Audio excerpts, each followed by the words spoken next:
Aujourd'hui, j'ai approuvé plusieurs mesures, dont l'expulsion de plusieurs responsables russes en conséquence de leurs actions.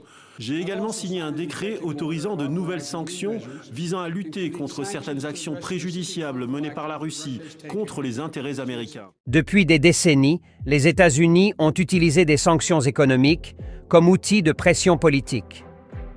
Mais qu'arrive-t-il lorsque même ces sanctions ne parviennent pas à stopper une puissance mondiale? Le nombre de sanctions imposées à la Russie, aux institutions et aux oligarques russes dépasse désormais les 1500, avec pour objectif de freiner son influence et de la forcer à changer de cap. Mais malgré ces mesures, la Russie semble plus résiliente que jamais.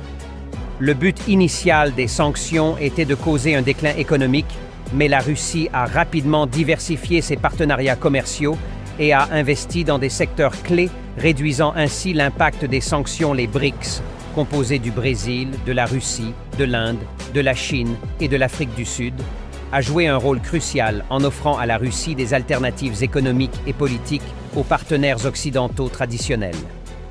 En s'appuyant sur ces nouveaux partenariats, la Russie a pu contourner les effets néfastes des sanctions occidentales, renforçant ainsi sa position sur la scène mondiale. En fin de compte, les sanctions des États-Unis ont peut-être eu l'effet inverse de celui escompté, renforçant la détermination et la résilience de la Russie. Alors que le monde continue d'évoluer, une chose est claire, les sanctions seules ne peuvent pas arrêter une nation déterminée. Pour en savoir plus sur les enjeux géopolitiques actuels, abonnez-vous à notre chaîne et restez informés. Merci de nous avoir